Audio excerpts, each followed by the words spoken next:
Hello, boys and girls. I think you know who I am, but I don't know who you are. I've come down today as I'm getting ready up at the North Pole with your toys and all of your gifts to tell you a little story. It's a story about a young man who learned what Christmas is really about. The story of St. Nicholas. Once upon a time, there was a boy named Nicholas. Today we call him St. Nicholas. But when he was growing up, everyone just called him Nick. Nick lived in a town called Patra, where ships came and went every day. You should have seen them. They were made of mighty painted wood and tall masts and seemed to touch the sky and had sails of every color. The men who made up the crews had endless supply of tales to tell their close encounters with fabulous creatures of the sea, from sea monsters to islands to mermaids whose voices could pull a sailor beneath the waves. The sailors also filled Nick's imagination with visions of distant ports and great cities: Alexandria, Antioch, Sidon, Tripoli, Carthage, Rome, Syracuse, Ravenna. Such beautiful names. So many places, all so far away, but at the same time as close as any ship floating on Patra's harbor. It was Nick's dream to become a sailor and to travel all to the faraway ports that were beyond the horizon, yet shared the same sea in which he and his friends so often swam. In the meantime, he asked every sailor he met, "Where have you been? What was it like?" Now, Nick's uncle was an important man in Patra. He was the bishop. But for Nick, he was both father and mother, as Nick's own parents had died early in his life. It was his uncle who taught him to read and to write. It pleased Nick that he had been named after his uncle. Everyone respected the bishop, not only because he helped each person who came to him, but also for his faith and his courage. As a young man, Nick's uncle had been beaten and imprisoned just before becoming a Christian. The two of them often went on walks together. His uncle enjoyed listening to Nick retell the stories he had heard from the sailors. He had stories to tell as well, some from the gospel, some from his own experiences as bishop. "You don't have to go to sea to have an adventure," he told Nick. "I promise you, whoever lives according to the gospel will have greater adventures than meeting sea monsters or hearing a mermaid sing."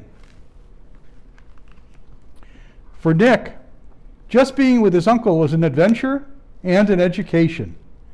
Nearly every day his uncle found time to visit the sick. Nick was often at his side during these visits.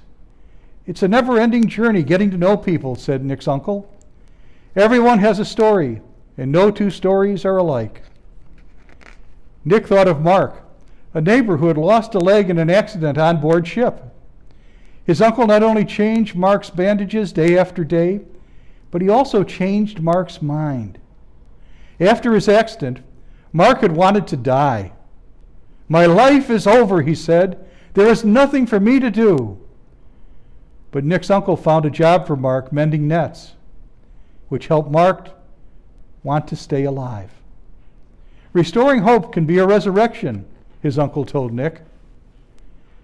Nick also noticed how his uncle would sometimes quietly leave a coin as he was leaving, saying goodbye to those he had visited.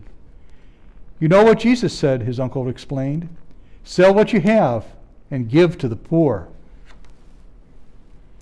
Nick knew that his uncle's house, there was a special chest where his uncle kept a sack of gold coins that had been left for him by his parents. It was Nick's inheritance. "Should I give the coins to the poor?" he asked his uncle. "It's good that you think about these things," his uncle replied, "but you're too young to make such decisions." By the time Nick was 14, he still had his dream of being a sailor, but he also pondered the example of his uncle's life. Perhaps the voyages God wanted him to take in life weren't by ship to distant ports, but to people nearby. One evening, when Nick was walking past a neighbor's front door, he heard a woman weeping. This was the home of a husband and a wife whose 3 daughters were old enough to marry, but not one of them had married yet.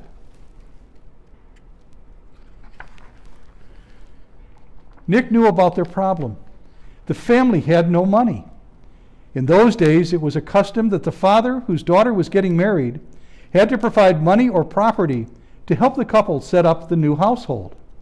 This was called a dowry. But because his neighbor's family was so poor, it seemed that none of the daughters would ever be able to marry and start a family of their own. Nick wondered if he shouldn't tell his uncle. Perhaps he could find a way to help. But it seemed to Nick that God had put this problem in his hands and no one else's. His uncle gave him an example of what to do. Nick made a secret decision. He knew where the key was to the chest where his uncle kept the gold coins left for him by his parents, and he had discovered that 3 gold coins would be enough for a dowry.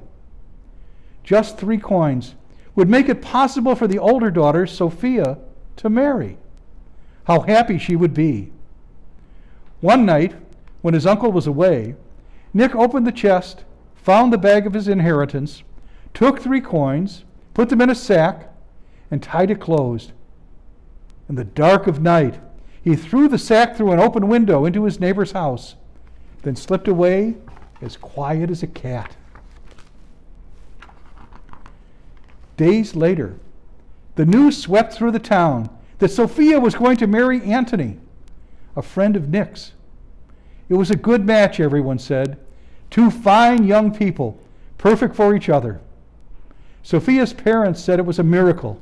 A sack with 3 gold coins had been tossed into their home while they were sleeping. Perhaps an angel sent it, said Sophia's mother.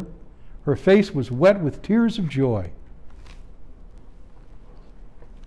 It was hard to keep from telling his uncle what he had done, but hadn't his uncle often said that in giving it is most pleasing to God when only God knows the giver? Don't let your right hand know what your left hand is doing, his uncle said, quoting from the gospel. Let God be the only witness. The problem was there were still 2 unmarried sisters, Macrina and Zoe. It had been easy giving 3 coins, but 6 more gold coins would mean a very little left of his inheritance and would be safely locked up in the chest.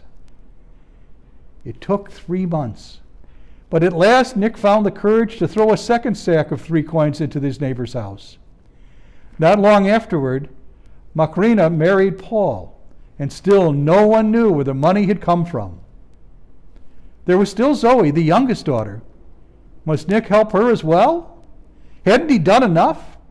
Shouldn't he keep the money left in the chest for his own future needs? One day, he happened to see Zoe walking home from the market and noticed the sadness in her eyes. What right had he to worry about his own future when Zoe's needs were here and now? Hadn't Jesus said, "Don't worry about tomorrow"? That night, Nick took 3 more coins from the chest. With only the light of the moon to guide him, Nick tossed the last sack through the window. But this time, someone spotted him. Zoe's father had been waiting in the shadows. "Ah, so it is you, Nick," he said. "But how is this possible? You're so young. That a boy should care so much about our troubles. It's a miracle." "I'm only following my uncle's example," whispered Nick. "Please don't tell anyone." Zoe's father promised not to tell.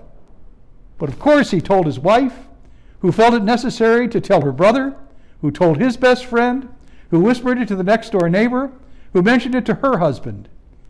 Each person who knew the secret thought of one other person who could be trusted not to tell. Before many days had passed, everyone in Patra knew what Nick had done. At last, the story reached his uncle's ears. "I'm so proud of you, Nick," the bishop told his nephew. "I know your parents would be proud too. You cared more about your neighbor than yourself." Now many years passed, then centuries, but the tale has never been forgotten. The story of Nicholas, who wanted to be a sailor, but who became Saint Nicholas Bishop of Myrna, a great wonder worker who, when he was only a boy, gave away 9 gold coins. Now, why I know this story, boys and girls, is because that little boy was me. I hope this story helps you as you prepare for Christmas, and knowing that to give gifts, especially to those in need, is one of the greatest gifts of all. Merry Christmas!